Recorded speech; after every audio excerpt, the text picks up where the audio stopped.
Hello students, welcome to scholar जिला। मैं Tauseef sir. Investment accounting lecture series का ये थर्ड लेक्चर है।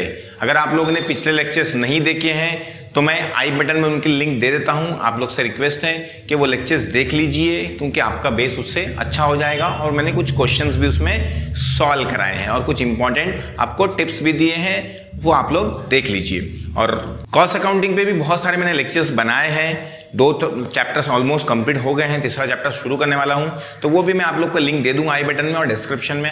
आप लोग वहां से उसको भी देख सकते हैं। चैनल पे पहली बार आए हैं तो चैनल को सब्सक्राइब जरूर कर लें और बेल आइकन दबा लें, क्योंकि आने वाले दिनों में TY BCom से जुड़े हुए बहुत सारे वीडियोस मैं बनाने वाला हूं और आप लोग को अपडेट करते रहूंगा। चलिए, आज इन्वेस्टमेंट अकाउंटिंग का एक ऐसा क्वेश्चन लिया मैंने जिसमें जो क्वेश्चन एग्जाम में आपके क्या बोलते हैं यूनिवर्सिटी के एग्जाम में 2 बार आ चुका है। तो चलिए क्वेश्चन देख लेते हैं। वीडियो एंड तक देखना और इंपॉर्टेंट पॉइंट्स को नोट डाउन कर लेना। बच्चों को लगता है कि इन्वेस्टमेंट अकाउंटिंग थोड़ा डिफिकल्ट है, लेकिन सबसे इजी चैप्टर है, बहुत इजी है। सबसे इजी नहीं बोल सकता हूँ, बहुत इजी है। आप लोग जो इंपॉर्टेंट चीजें हैं खाली उसको ध्यान में रखना, इंपॉर्टेंट पॉइंट्स को ध्यान में रखना। कोई भी क्वेश्चन होगा आप लोग एकदम इजीली सॉल्व कर पाओगे। एकदम ध्यान से सुनना, सारे डिस्ट्रैक्शंस हटा के देखना, तब आप लोग को समझ में आएगा। और साथ में सॉल्व करना। TY BCom में जितना प्रैक्टिस करोगे उतना अच्छा है। अगर आप लोग ये सोच रहे हो कि सिर्फ वीडियो देख के आप लोग को एग्जाम अटेम्प्ट कर लोगे तो आप लोग को नहीं आएगा। आपको खुद से नया क्वेश्चन लेके सॉल्व करते बैठना पड़ेगा या सेम क्वेश्चन करते बैठना पड़ेगा, ताकि आप लोग को समझे कि आप लोग किस लेवल पे पहुंचे हो, कितना आप लोग को समझ में आता है, खुद से कितना कर सकते हो। ठीक है, तो चलिए स्टार्ट करते हैं। क्वेश्चन स्क्रीन पे मैं फ्लैश कर दूंगा, आप लोग देख सकते हैं। During the year ended 31 March, year ended 31 March दिया हुआ है, मतलब स्टार्टिंग क्या रहेगा, 1 April. Mister Virag bought and sold following 12% debentures of 100 each. 12% debenture है, डिबेंचर का नाम है 12%। कितने का है, 100 each. Interest being payable by limousine limited, और लिमोजिन लिमिटेड की उसके कंपनी उसने खरीदा है, मतलब उसके डिबेंचर्स खरीदा है on 1 April and 1 October each. मतलब इंटरेस्ट 2 बार मिलता है, 1 अप्रैल को मिलता है और 1 अक्टूबर को मिलता है। आगे लास्ट में पढ़ लेने का आप लोग को। Books are close on 31 March every year. Books कब क्लोज होती है, 31 मार्च को, मतलब स्टार्ट कब होगी, 1 अप्रैल को। मार्केट प्राइस दिया हुआ है, ठीक है, हुआ। तो you are required to prepare investment account of 12% debenture in limousine limited accounting year 31 March 2013 in the books of mister Virag, applying accounting standard 13। Clear है। तो आप लोग का पहला काम क्वेश्चन पढ़ के आप लोग को क्या करना है, वर्किंग बनाना है। क्या करना है आप लोग को, पहला काम वर्किंग बनाना है। तो पहले हम लोग वर्किंग बनाने से पहले कॉलम बना लेते हैं। कॉलम हम लोग बना लिए। ये डेबिट साइड है, ये क्रेडिट साइड है। डेट से ये तरफ डेबिट है, ये क्रेडिट है। पहला कॉलम है date, particulars, working note, nominal value, interest और cost, same as it is वहां पे भी है। क्लियर है। ऊपर लिख लेना है इन द बुक्स ऑफ मिस्टर, क्या नाम है उनका, विराग। ठीक है। इन्वेस्टमेंट क्या लिखेंगे हम लोग इसका, investment in 12% debentures of limousine limited for the year ending 31 March 2013। Clear है। ये आपको स्टार्ट में लिखना है, वो मैं लिख नहीं रहा हूं, खाली यहां पे मैं मेंशन कर ले रहा हूं 12% डिबेंचर्स। आप लोग को पूरा लिखना है इन the books of mister Virag limited या मिस्टर विराग। फिर लिखेंगे investment in 12% debentures of limousine limited for the year ending 31 March 2013। ये आपको पूरा लिखना होगा। मैं सिर्फ शॉर्ट फॉर्म में लिख रहा हूं ताकि टाइम सेव हो। ये पहला काम। फिर नेक्स्ट काम है आप लोग को वर्किंग बनाना। वर्किंग बनाने के लिए आप लोग पहले क्या करेंगे, देख लेंगे कि ईयर एंडिंग क्या है। ईयर एंडिंग क्या है, 31 मार्च, मतलब स्टार्टिंग क्या है, अप्रैल। तो मैं लिख लेता हूं अपनी वर्किंग अप्रैल मार्च। ये हो गया आपके 12 मंथ्स। क्लियर है। पहले ये लिख लेना आप लोग को। फिर देखना है कि इंटरेस्ट डेट क्या है। तो क्वेश्चन में दिया हुआ है 1 अप्रैल एंड 1 अक्टूबर। क्वेश्चन के सेकंड लाइन में दिया हुआ है 1 अप्रैल एंड 1 अक्टूबर। तो यहां पे लिख लीजिए 1 अप्रैल को इंटरेस्ट डेट है, बराबर है, और दिया हुआ है 1 अक्टूबर, तो 1 अक्टूबर को भी इंटरेस्ट डेट है। ये मैंने मार्किंग कर लिया, लेकिन एरो से नहीं करने बोला था मैंने आप लोग को। अगर याद होगा तो मैंने क्या बताया था, आप लोग क्या खींचिए, इंटरेस्ट डेट पे डबल लाइन खींचिए। क्या खींचिए, डबल लाइन, ताकि समझे कि इंटरेस्ट कब कब मिलता है। 1 अप्रैल को मिलता है और 1 अक्टूबर को मिलता है। क्लियर है। चलिए आगे बढ़ते हैं। अगला काम क्या है, इंटरेस्ट डेट मार्किंग करने के बाद सब ट्रांजेक्शन्स जैसे जैसे हैं वैसे पढ़िए, वैसे वैसे उसकी पोस्टिंग करिए, एकदम सिंपल काम। तो देखिए आप पढ़िए, नीचे क्या लिखा हुआ है, ऑन 1 जुलाई 2012, बराबर ना। तो मतलब ये क्वेश्चन में ओपनिंग नहीं दिया हुआ है कि पहले से कितने डिबेंचर्स थे उसके पास, डायरेक्टली बॉट दिया हुआ है, परचेज दिया हुआ है, बॉट मतलब परचेज होता है। तो कब दिया है, 1 जून को, तो यहां पे मार्किंग कर लीजिए, 1 जून यहां पे आएगा। क्या है, परचेज है, बराबर ना। तो शॉर्ट फॉर्म में लिख सकते हैं आप लोग, क्योंकि ये वर्किंग है आपकी।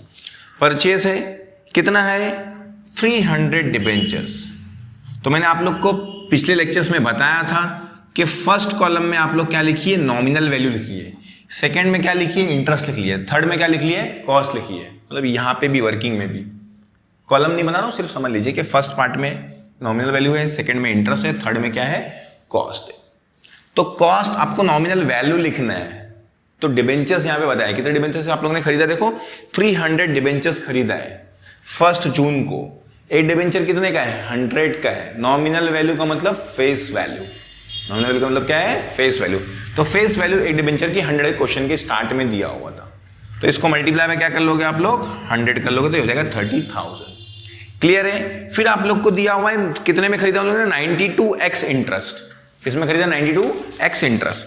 तो आप लोग उसको मल्टीप्लाई कर लीजिए, कितने डिबेंचर्स है आप लोग के पास, 300 डिबेंचर्स इंटू 92, तो हो जाता है 27,600। ये मैंने क्या लिख लिया आप लोग के लिए, कॉस्ट लिख लिया। आप लोग याद रखिए कि यहां पे मैंने क्या लिखा है, नॉमिनल वैल्यू लिखा है, यहां पे क्या लिखा है, इंटरेस्ट लिखा है, और यहां पे क्या लिखा है, कॉस्ट लिखा है। ओरली समझ लीजिए, मैंने खाली मेंशन इसलिए कर दिया कि आप लोग को समझेगा नहीं, इसलिए मैंने मेंशन कर दिया। क्लियर है। चलिए, तो ये मैंने कॉस्ट लिख लिया क्योंकि दिखा क्वेश्चन में दिया हुआ है 92x इंटरेस्ट। x इंटरेस्ट है तो टेंशन लेने की जरूरत नहीं है, इसमें से इंटरेस्ट माइनस करने की जरूरत नहीं है। अब ये निकालने के बाद हम लोग क्या निकालते हैं, इंटरेस्ट का कैलकुलेशन करते हैं। तो यहां पे हम लोग करते हैं, वर्किंग नोट नंबर हमारी क्या है, ये 1 है। क्या है, वर्किंग नोट नंबर 1। इंटरेस्ट निकालना है, मैंने बताया था आप लोग को, चाहे ओपनिंग हो, चाहे परचेस हो, चाहे क्लोजिंग हो, चाहे इंटरेस्ट डेट हो, चाहे सेल हो, सब क्या निकालते हम लोग, इंटरेस्ट निकालते। तो ओपनिंग तो नहीं दिया था, डायरेक्टली परचेस आया तो परचेस पे इंटरेस्ट निकालना है। इंटरेस्ट हमेशा किस पे निकलता है, नॉमिनल वैल्यू। तो नॉमिनल वैल्यू कितनी है, 30,000। तो ये लिख लीजिए 30,000, बराबर है। फिर क्या लिखना है आप लोग को, interest rate. Interest rate debentures के नाम में ही रहता है, कितना है, 12%। तो यहां पे लिखता हूं मैं 12%। फिर आपको लिखना है मंथ, यहीं पे करके अगर छोड़ दोगे तो क्या हो जाएगा, रॉन्ग हो जाएगा, याद रखना। इसके बाद क्या लिखना है आप लोग को, मंथ्स के जिस डेट पे आप लोग परचेज ट्रांजेक्शन कर रहे हो, जो भी ट्रांजेक्शन कर रहे हो, उस डेट से पहले कब इंटरेस्ट मिला था, मतलब कितने महीने पहले इंटरेस्ट मिला था, वो आपको कैलकुलेट करना है। तो कैसे कैलकुलेट करना है, एकदम सिंपल। मैंने लाइन यहां खींचा है, देख लिया आप लोग को, 1 जून को। तो ये लाइन और जो इंटरेस्ट डेट की लाइन है पिछली, उसके 2 लाइन के बीच में कितने मंथ आते वो देखना है। देखो इसका और ये डबल लाइन, जो भी डबल लाइन मिलेगी ऊपर हम लोग को जाना है, ऊपर जाना है। तो देखिए 1 और 2 कितने मंथ मिले, 2। तो यहां पे क्या लिख लोगे आप लोग, 2/12। ये याद रखना, गलती मत करना। क्लियर है। तो चलिए इसको मल्टीप्लाई कर लेते हैं हम लोग, कितना है ये, 30,000 इंटू 12% इंटू 2 डिवाइड बाय 12, कितना आ गया, 600। तो यहां पे लिख लीजिए 600। क्लियर है। ये क्या है, परचेस है, तो यहां पे 600 लिख लेता हूं मैं। 600 क्या है, परचेस। परचेस कहां पे आता है, डेबिट में। यस, तो लिख लीजिए 1 जून 2013। क्या लिखते हैं हम लोग, टू बैंक लिखते हैं। परचेस के लिए भी बैंक, सेल के लिए भी बैंक, क्योंकि दोनों में पैसे का इन्वॉल्वमेंट होता है। चलिए वर्किंग नोट नंबर क्या लिख लेंगे आप लोग, यहाँ पे 1। नॉमिनल वैल्यू कितनी है, 30,000। देखो यहाँ पे लिखा है आप लोग के पास। इंटरेस्ट कितना है, 600। कॉस्ट कितना है, 27,600। एक्स इंटरेस्ट है तो इसमें माइनस इंटरेस्ट करने की जरूरत नहीं है। ये हो गया हम लोग का फर्स्ट पार्ट। उसके पार्ट सेकंड में क्या दिया हुआ जरा देखिए, 1 सितंबर 2012, 1 सितंबर 2012 दिया हुआ है। बॉट 100 डिबेंचर्स एट 94 कम इंटरेस्ट। उसने 100 डिबेंचर खरीदा है। किस पे खरीदा है, 94 कम इंटरेस्ट पे। तो 1 सितंबर को, तो 1 सितंबर की डेट यहां आएगी। वापस से बॉट है मतलब परचेस है, कितने डिबेंचर खरीदा है? 100 डिबेंचर्स खरीदा है। एक कितने का? 100, तो मल्टीप्लाई बाय 100 करेंगे तो कितना हो जाएगा? 10,000। ये हो गई nominal value, face value. 100 debentures है उसके पास, एक डिबेंचर कितने का खरीदा उसने? 94 का, तो कितना होता है? 9,400। लेकिन यहाँ पे आप लोग एक स्टार मार्क कर लेना, क्योंकि क्या समझ लेंगे आप लोग कि इसमें से क्या करना है आप लोग को? इंटरेस्ट माइनस करना है। क्या करना है? इंटरेस्ट माइनस करना है। तो पहले क्या कर लेते हैं हम लोग? इस पे इंटरेस्ट निकाल लेते हैं। Very good. तो वर्किंग नोट नंबर 2, इंटरेस्ट किस पे निकलता है? फेस वैल्यू पे, नॉमिनल वैल्यू पे। तो नॉमिनल वैल्यू दी हुई 10,000, तो मैंने लिख लिया 10,000। Interest rate as it is 12%। और मैंने क्या बताया था आप लोग को? लिखना है मंथ। मंथ कौन सा? जिस डेट का ट्रांजैक्शन लिख रहे हो, मतलब जिस डेट पे ट्रांजैक्शन लिख रहे हो उसके पिछले कब इंटरेस्ट मिला था। तो सितंबर पे आए हम लोग। पिछला मैंने बोला था नीचे मत चल जाना, पिछला मतलब ऊपर होता है। तो पिछला देखो कब इंटरेस्ट मिला था। आप लोग यहां नहीं रुकना, इंटरेस्ट लाइन पर रुकना, डबल लाइन पे आकर रुकना है। कहां रुकना है? डबल लाइन पे। तो डबल लाइन देखो कितने हैं? ये लाइन से डबल लाइन के बीच में कितने मंथ आते हैं? 1 2 3 4 5। देखो ना, ये लाइन से डबल लाइन के बीच में कितने मंथ आते हैं? जिसका भी ट्रांजेक्शन लिखोगे, मतलब जो भी एंट्री, जिसका एंट्री करते हो तो ये लाइन से डबल लाइन के बीच में आएगा। अभी यहां पे एंट्री करो तो ये लाइन से डबल लाइन के बीच में, तो कितने देखो 1 2 3 4 5, 5 मंथ। तो यहां पे आएगा आप लोग का 5/12। क्लियर है? इसको मल्टीप्लाई कर लो 10,000 sorry into 12% into 5 divide by 12, तो होता है 500। तो यहां पे आ गया 500। ये काय का ट्रांजैक्शन है? परचेज का। परचेज करना एंट्री कहां पे आती है? डेबिट में आती है। बराबर है 1 सितंबर 2013। क्या लिखते हैं हम लोग परचेज में? बैंक लिखते हैं। बराबर ना? तो bank account working note number 2। कितने डिबेंचर खरीदे हम लोगों ने? 10,000 रुपीज के नॉमिनल वैल्यू। इंटरेस्ट कितना है उन पे? 500। और कॉस्ट कितना होता है उनका? यहां पे देखो 500 लिख लीजिए आप लोग। और यहां पे एक चीज भूल गए हम लोग, 500 है तो इसमें से क्या करना पड़ेगा? इंटरेस्ट माइनस करना पड़ेगा। क्यों? क्योंकि ये खुद बोलता है कि मैं क्या हूं? कम इंटरेस्ट। मेरे में से इंटरेस्ट क्या करो? कम कर दो। क्लियर है? तो 9,400 में से इंटरेस्ट कम करेंगे, तो 9,400 में से 500 क्या कर लेने का? माइनस कर लेने का। इंटरेस्ट को माइनस कर लेने का। कब? कम इंटरेस्ट के टाइम पे। तो माइनस कर लेंगे तो हो जाएगा 8,900। ये याद रखना कैसे आया? 9,400 माइनस 500, इंटरेस्ट माइनस कर लिया। ध्यान रखना हमेशा, नहीं तो गलती करोगे। क्लियर है? चलिए अब हम लोग क्या करते हैं? इसकी पोस्टिंग करते हैं। ये 500 लिख लिया मैंने, यहां पे लिख लेता हूं 8,900। इसकी पोस्टिंग, इसकी पोस्टिंग, इसकी पोस्टिंग हो गया। अब अगला क्या लिखा है वो पढ़ो। अगला लिखा है 1 दिसंबर 2012 सोल्ड। 1 दिसंबर 2012 को क्या है? सेल है। तो 1 दिसंबर यहां पे आता है, काय की एंट्री है? सेल की एंट्री है। बराबर ना? कितना सेल किया उसने? 200 डिबेंचर्स। तो मतलब मल्टीप्लाई बाय 100 करेंगे, क्योंकि उसकी फेस वैल्यू निकालना है, नॉमिनल वैल्यू निकालना है। तो नॉमिनल वैल्यू 100 है, तो 200 को 100 से मल्टीप्लाई कर दो, 20,000 हो गया।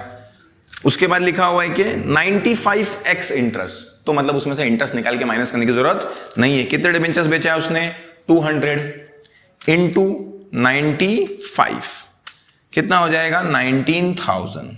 तो यहां पे आ गया आप लोग का 19,000। यहां पे स्टार मार्क करने की जरूरत नहीं है, क्योंकि ये एक्स इंटरेस्ट है। एक्स इंटरेस्ट में इंटरेस्ट माइनस करने की जरूरत नहीं होती है। तो ये होगा 19,000। बराबर है? अब क्या निकालना है मुझे? इंटरेस्ट। तो इंटरेस्ट निकालूंगा, वर्किंग नोट नंबर क्या लिख दूंगा? 3। क्लियर है? तो कितना डिबेंचर्स थे हम लोग के पास? फेस, पहले इंटरेस्ट किस पे निकलता है? फेस वैल्यू पे, नॉमिनल वैल्यू पे। नॉमिनल वैल्यू कितनी है? 20,000 लिख दिया। रेट कितना है? 12%। बराबर है?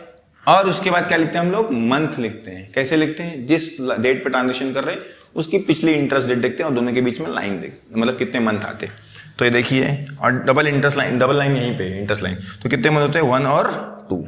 तो यहां पे लिख लीजिए 2/12, 20,000 इंटू 12% इंटू 2 डिवाइड बाय 12, कितना आ गया? 400।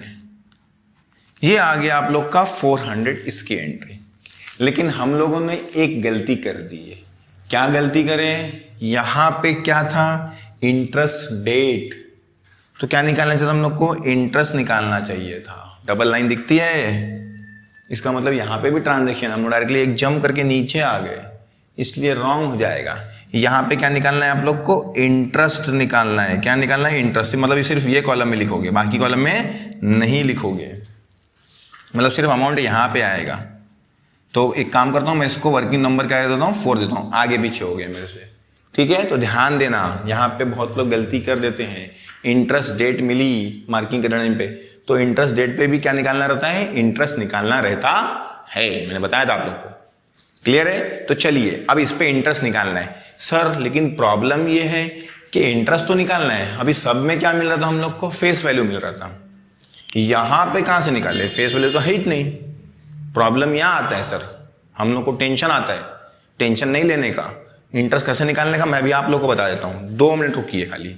देखिए किस पे निकालते हैं हम लोग? फेस वैल्यू पे। ये तो मालूम है आप लोग को 12% आएगा। फिर क्या देखना है आप लोग को? ये लाइंस के बीच से पिछली डबल लाइन तो कितने मंथ होते हैं? 1 2 3 4 5 6। तो यहाँ पे क्या आएगा? 6/12। सर लेकिन सब तो बता दे रहे हो, लेकिन ये कहां से आएगा? 2 मिनट रुको, बता रहा हूं, टेंशन मत लो, सब्र रखो भाई। ये देखो, पहले क्या करने का आप लोग चेक करने का कि आपके पास डिबेंचर था क्या स्टार्टिंग में? नहीं था। आप लोगों ने कितने खरीदे? 30,000 रुपए के डिबेंचर आपने खरीदे, बराबर है। मतलब आप लोग के पास 30,000 रुपए डिबेंचर्स है। 10,000 रुपए के आपने और खरीद लिए, तो कितने हो गए? 40,000 के। तो मतलब आप लोग के पास कितने डिबेंचर्स है? 40,000 रुपए के डिबेंचर्स है। तो यहां पे जब भी इंटरेस्ट डेट निकालोगे, मतलब इंटरेस्ट डेट पे इंटरेस्ट निकालोगे, तो क्या निकालना पड़ेगा आप लोग को? बैलेंस निकालना पड़ेगा कि कितने डिबेंचर्स आप लोग के पास है अभी फिलहाल। तो देखो यहाँ पे नहीं था, यहाँ पे 30,000 खरीदे, 10,000, तो मतलब आपके पास कितना है? 40,000 है। तो मतलब इंटरेस्ट किस पे निकलेगा? 40,000 पे चाहिए। तो यहां पे मेंशन कर लेना कि जब भी इंटरेस्ट रेट पे इंटरेस्ट निकालोगे तो किस पे निकालोगे? बैलेंसिंग वैल्यू, कि आप लोग के पास कितने वैल्यू के डिबेंचर्स अभी बचे हैं उस डेट पे। क्लियर है? चलिए तो मैं यहां पे निकालता हूं। अभी इधर कितना होता है? 40,000 इंटू 12% इंटू 6 डिवाइड बाय 12 हो जाता है 2,400, बराबर है। क्लियर है? चलिए अब पोस्टिंग कर लेते हैं, इसकी पोस्टिंग करते हैं पहले इंटरेस्ट की। कितना आ गया? 2,400। ठीक है, तो इंटरेस्ट मिलता है तो हम लोग कहां पे लिखते हैं? क्रेडिट में लिखते हैं, क्योंकि उसकी जनरल एंट्री क्या है आप लोग को अगर याद होगी, याद नहीं होगी तो ध्यान देना। क्या दी है कि हम लोग लिखते हैं इंटरेस्ट अकाउंट क्रेडिट, और बैंक अकाउंट कहां पे रहता है? डेबिट में रहता है, क्योंकि हम लोग को इंटरेस्ट मिलने वाला है, बराबर है। Bank account debit to interest, क्योंकि इंटरेस्ट इनकम है हमारे लिए, तो इंटरेस्ट क्रेडिट में रहता है, तो इंटरेस्ट अकाउंट क्रेडिट में लिखेंगे। तो क्या लिखेंगे? बाय बैंक लिखेंगे, क्योंकि हम लोग को इंटरेस्ट मिलेगा। कौन सी डेट में मिल रहा है? डेट क्या है इसकी? 1 अक्टूबर 2013। Working note number 4। इंटरेस्ट है तो सिर्फ इंटरेस्ट के कॉलम में लिखने का, कहीं कहीं और भी लिख देंगे। क्लियर है? तो ये याद रखना। अब काय की एंट्री करना है हम लोग को? सेल्स की एंट्री करना है। काय की एंट्री करना है? सेल्स की। अब परचेज डेबिट में आता है तो ऑब्वियसली सेल्स कहां पे आता होगा? क्रेडिट में आता होगा। तो यहां पे डेट लिखना है, कब की है? 1 दिसंबर 2013। सेल में भी क्या वर्ड आता है? बैंक, तो बाय बैंक अकाउंट। क्लियर है? कितने का सेल है? 20,000, तो नॉमिनल वैल्यू में क्या लिखोगे? 20,000। इंटरेस्ट में कितना लिखोगे? इंटरेस्ट तो निकाले ही नहीं निकाले, कितना है? 400। देखो ना यहाँ पे निकाले थे हमने, बराबर है। कम इंटरेस्ट था, नहीं एक्स इंटरेस्ट था, तो 400 यहाँ पे लिखना भूल गया था मैं, तो यहाँ पे क्या लिख लो? 400।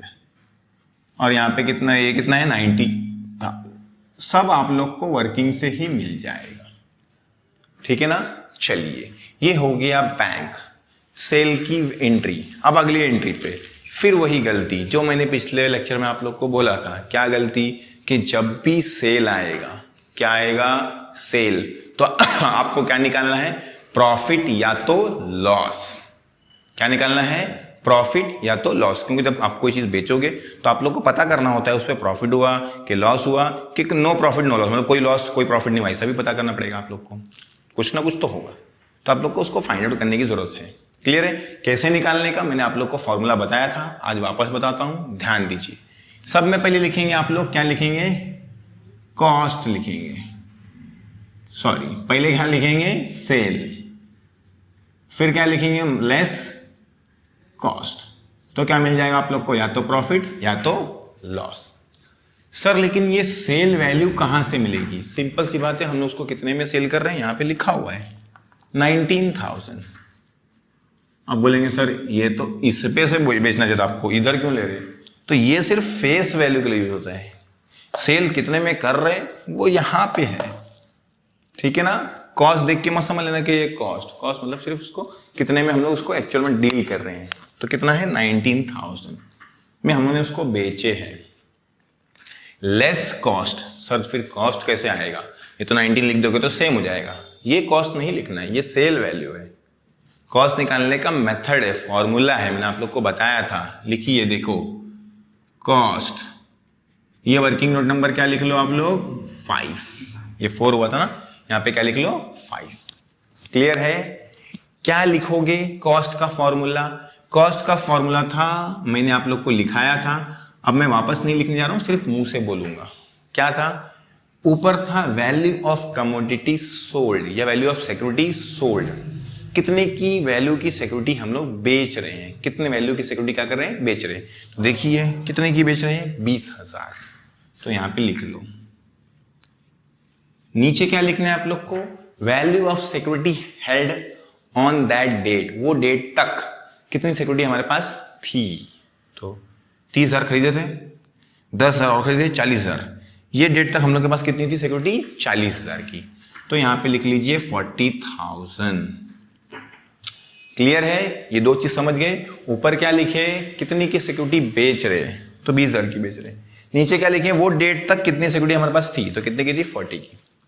क्लियर है। उसके बाद लिखना है आप लोग को debit minus credit, debit amount minus credit amount, लेकिन कौन सा, कॉस्ट वाला, कौन सा, कॉस्ट वाला, debit amount minus credit amount. तो डेबिट में कितना है देखो, 27,600 प्लस 8,900 और क्रेडिट में 19,000। रॉन्ग, मैंने बताया था कि ये एंट्री से पहले का देखने का, ये एंट्री के पहले कोई अमाउंट नहीं है, तो मतलब माइनस करने की जरूरत नहीं है। तो कितना आ जाएगा, 36,500। डेबिट माइनस क्रेडिट, कौन से कॉलम का, कॉस्ट का।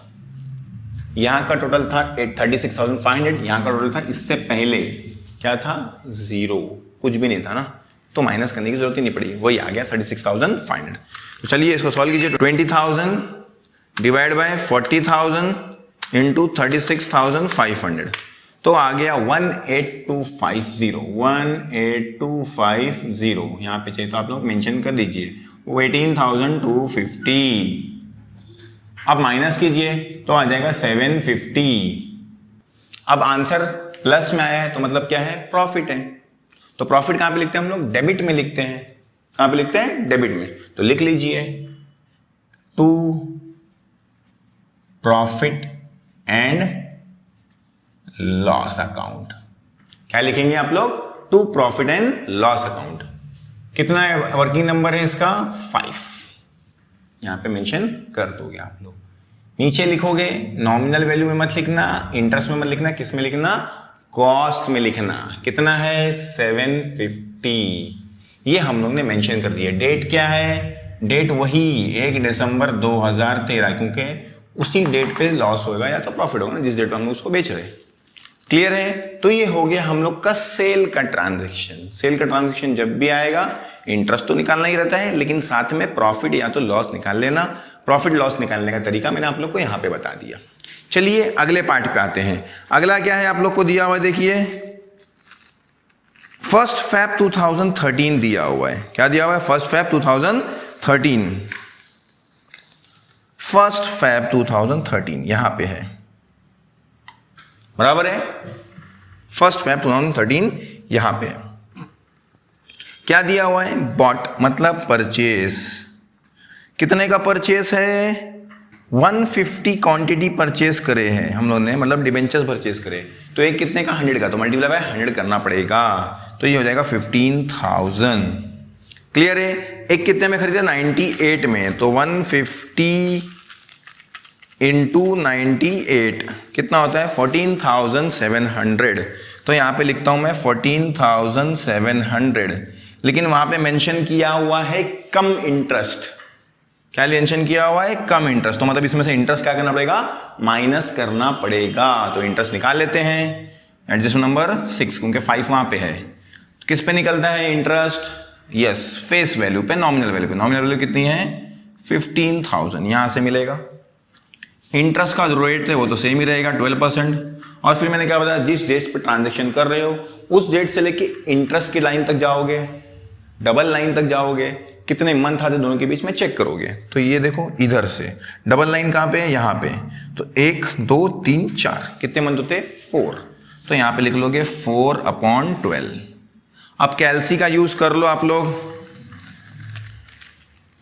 15,000 इंटू 12% इंटू 4/12, तो आ गया आप लोग का 600।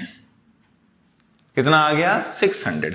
तो यहां पे मेंशन कर दीजिए 600, और इसमें से 600 क्या कर दो? माइनस कर दो, तो ये हो जाएगा 14,100। क्लियर है? याद रखना कम इंटरेस्ट वाला पार्ट है। अब ये क्या है हम लोग का? परचेस। और परचेस कहां पे आता है आप लोग को पता है? डेबिट में। तो लिख लीजिए, एक फैब है, फर्स्ट फैब। तो फर्स्ट फैब 2014, ईयर चेंज हो जाएगा ना, 2014 लिखा भी होगा उसमें, देखो मेंशन, और 12 था। मैंने एक गलती कर दिया कि ये सब क्या था? 12 है, ये सब क्या है? 12। और जो अभी वाली एंट्री है वो 13 है, ध्यान नहीं दिया मैंने। चलिए कोई बात नहीं। टू बैंक, छोटे मोटे शहरों में गलतियां हो जाती है। चलिए बैंक, कितना अमाउंट दिया हुआ है बैंक का? जरा देखिए, 15,000 बराबर है। इंटरेस्ट कितना है? 600, और ये कितना होता है? 14,100। Adjustment number, working note number 6। अब सारी एंट्रियां फिनिश हो गई। क्या हो गई? सारी एंट्रियां फिनिश हो गई। अब साल का क्या आ जाएगा? एंड आ जाएगा। साल का क्या आ जाएगा? एंड। तो मैंने बताया था आप लोग को, ओपनिंग पे इंटरेस्ट निकालना, परचेस पे निकालना, सेल पे निकालना, इंटरेस्ट डेट पे निकालना और क्लोजिंग पे निकालना। तो ओपनिंग तो था ही नहीं, लेकिन क्लोजिंग तो होगा ना, कुछ ना कुछ तो बचा होगा। उस पे क्या निकालना पड़ेगा आप लोग को? इंटरेस्ट। क्या निकालना पड़ेगा? इंटरेस्ट। क्लोजिंग निकालने का तरीका एकदम सिंपल। क्या करना है आप लोग को? नॉमिनल वैल्यू को टैली करना है। क्या करना है? नॉमिनल वैल्यू को टैली करने का। टैली करने का देखो इधर कितना है? 30 और 10 40, 40 और 10 15, 55,000। यहां पे कितना है? 20,000। तो 55 ज्यादा है, तो दोनों साइड लिख देंगे 55,000। यहां पे भी लिख दिया 55,000, यहां पे भी लिख दिया। अब यहां पे कम है, तो कितना कम है? यस, माइनस कर लेंगे 35,000। कितना? 35,000। मतलब यहां पे कितना लिख लेने का है? 35,000। लिखना है तो लिख सकते हो, नहीं लिखना है डायरेक्टली भी कर सकते हो। मैं लिख देता हूं ताकि आप लोग को समझे कि ये क्या है? क्लोजिंग। कितना क्लोजिंग आया? 35,000। डायरेक्टली यहां से भी कर सकते हो। हाँ देखो, 30 खरीदे, 10 खरीदे, 40 हो गया। 40 में से 20 गया तो कितना बचा? बराबर ना, 40 में से 20 चलेगा तो कितना बचा आप लोग के पास? 20 बचा। 20 में से 15 आप लोग ने और खरीद लिए, तो 20 और 15 कितना होता है? 35। तो 35 लिख दिया मैंने, बराबर है। इस पे क्या निकालना है आप लोग को? इंटरेस्ट निकालना है। क्या निकालना है? इंटरेस्ट। तो वर्किंग नोट नंबर 7, इंटरेस्ट हमेशा निकलता है नॉमिनल वैल्यू पे। नॉमिनल वैल्यू है 35,000। इंटरेस्ट रेट कितना परसेंट है? 12%। और वो लाइन से हम लोग क्या करते हैं? डबल लाइन तक जाते हैं, इंटरेस्ट डेट की लाइन तक जाते हैं। तो देखिए 1 2 3 4 5 6, 6 मंथ होते हैं। तो यहां पे लिख लीजिए 6/12। अब इसका इंटरेस्ट निकालिए, तो आप लोग कैलसी का यूज कर सकते हैं। तो यहां पे लिखा है 35,000 इंटू 12% इंटू 6/12, तो आता है 2,100। कितना आ गया? 2,100। तो यहां पे मेंशन कर लीजिए 2,100। तो यहां पे भी आप लोग लिख सकते हैं 2,100 मेंशन कर लिए। इसका डेट लिख लीजिए कि क्या चीज है। इसको लिख लीजिए by balance carried down. Closing balance है, डेट क्या रहेगा इसका 31 मार्च 2013, क्योंकि ईयर एंड का डेट लिख देना आप लोग को, क्योंकि ये क्लोजिंग का है। क्लियर है। अब यहां का अमाउंट लिखने के लिए डायरेक्टली नहीं लिखना है, इसके पीछे एडजस्टमेंट है। क्यों एडजस्टमेंट है? क्योंकि आप क्वेश्चन के लास्ट में पढ़िए, लास्ट में लिखा है, देखिए आप लोग के debentures, market price of debentures 31 March 2013 was 90 rupees per debenture. एक डिबेंचर 90 रुपीज का है, मार्केट प्राइस दिया हुआ है। तो मार्केट प्राइस जब दिया रहेगा तो हम लोग क्या करना पड़ता है, कंपेयर करना पड़ता है, और जो कम रहता है उसको लिखना पड़ता है। क्लियर है। तो अब हम लोग क्या करते हैं, पहले इसको टैली कर लेते हैं। पहले काम करते हैं हम लोग इंटरेस्ट कॉलम को टैली कर लेते हैं। इंटरेस्ट कॉलम का ये साइड होता है 21,000, ये हो जाता है 25, ये हो जाता है 4,900। इधर भी लिख देता हूं मैं 4,900, क्योंकि मुझे पता है वो ज्यादा होगा 4,900। उसमें से इसको क्या कर लेते हैं हम लोग, माइनस कर लेते हैं 4,900 में से, तो ये होता है 17। तो 17 माइनस करने कितना हो जाएगा 3,200। To profit and loss, date रहेगी 31 मार्च 2013 ईयर एंड की। क्लियर है। ये हो गया इंटरेस्ट का टैली। अब किसका करने का, कॉस्ट का। कॉस्ट का टैली करने से पहले मैंने क्या बताया था, क्लोजिंग के बारे में आप लोग को दिया हुआ है कि मार्केट प्राइस कितना है उसका 90 रुपीज एक डिबेंचर का है। हमारे पास कितने डिबेंचर्स बचे हैं, आप लोग बोलेंगे सर 35,000 के। 35,000 के डिबेंचर्स नहीं बचे, 35,000 के डिबेंचर बचे, लेकिन कितने डिबेंचर बचे हैं हम लोग को वो मालूम करना है। डिबेंचर कितने बचे हैं 350। एक डिबेंचर कितने का है 90 रुपीज का, मार्केट प्राइस के हिसाब से। ये मार्केट प्राइस लिख रहा हूं मैं, हाँ, मल्टीप्लाई कर लीजिए आप लोग 350 इंटू 90, तो होता है 31,500। कितना होता है 31,500।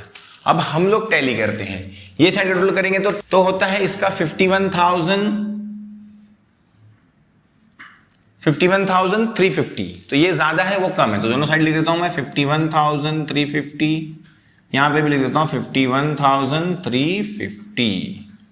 क्लियर है। इसमें से इसको क्या करेंगे, माइनस करेंगे, एक ही चीज है, माइनस 19,000, तो आता है 32,350। हमारे हिसाब से जो टैली करके आ रहा है 32,350 आ रहा है, लेकिन मार्केट के हिसाब से वो के वैल्यू कितनी है 31,500। तो रूल क्या है कि विच एवर इज लेस हम लोग वो ही लिखते हैं। तो लेस तो ये है मार्केट प्राइस, तो लिखना पड़ेगा हम लोग को 31,500। क्या लिखना पड़ेगा 31,500। अब प्रॉब्लम ये है सर कि हम लोग ने अगर ये अमाउंट लिखे तो जो टैली था वो रॉन्ग हो जाएगा। क्यों? क्योंकि टैली के हिसाब से तो 32,350 आ रहा है, 32,350 आ रहा है। तो सिंपल सी बात है, ऑब्वियसली रॉन्ग होगा। तो हम लोग को क्या करना है, ज्यादा टेंशन लेना नहीं, वापस से एक बार टैली कर लेना है और बैलेंस लिख देना है। क्या करना है, वापस से टैली करके बैलेंस लिख देने का। तो यहां का टोटल तो आप लोग को पता है 51,350। तो 51,350 माइनस 19,000 माइनस 31,500 कितना आता है 850। तो यहां पे आप लोग ऊपर मेंशन कर देंगे 850। क्लियर है, ये याद रखना। इसको लिख दोगे बाय प्रॉफिट एंड लॉस। किसकी वजह से प्रॉफिट हुआ, ये रीवैल्यूएशन की वजह से हुआ, क्योंकि वैल्यूएशन चेंज हो गया, वो मार्केट प्राइस अलग था और हमारे हिसाब से अलग था। तो डेट वही डालोगे ईयर एंड की 31 मार्च 2013। यहां पे अमाउंट नहीं लिखना है, सिर्फ वहां लिखना है 850।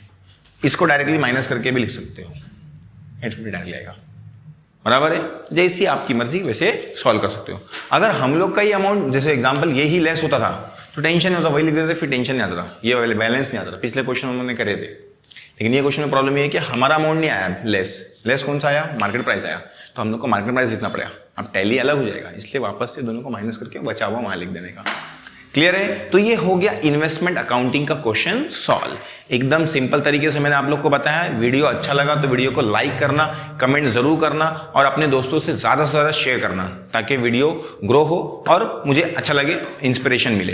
तो हम लोग क्वेश्चन में क्या सॉल्व करें, क्वेश्चन में ये सॉल्व करें कि पहले क्या करें, वर्किंग बना लिए, फिर क्या करें, सारे हम लोगों ने डबल लाइन खींच लिए, इंटरेस्ट की डबल लाइन खींचे, फिर क्या करें, जैसे जैसे एंट्री आती गई वैसे वैसे मार्किंग करते गए, इंटरेस्ट निकालते गए, सबका कैलकुलेशन करते गए। खाली याद रखना, सेल जब भी आएगा तो हम लोग को क्या निकालना पड़ता है, प्रॉफिट या तो लॉस, और इंटरेस्ट डेट पे इंटरेस्ट कैसे निकाला मैंने आप लोग को बताया। कुछ चीज़ें अटक जाती हैं तो आप लोग वीडियो को वापस देख सकते हैं। और मैंने आप लोग के लिए एक टेलीग्राम चैनल बनाया है, आप लोग उससे भी ज्वाइन कर सकते हैं ताकि आप लोग के कुछ इंपॉर्टेंट अपडेट्स आएंगे तो मैं वहाँ पे आप लोग को बता दूंगा, क्योंकि हर चीज़ के लिए वीडियो बनाना पॉसिबल नहीं होता है। तो वीडियो देखने के लिए आप लोग का बहुत बहुत शुक्रिया। मिलते हैं अगले वीडियो में।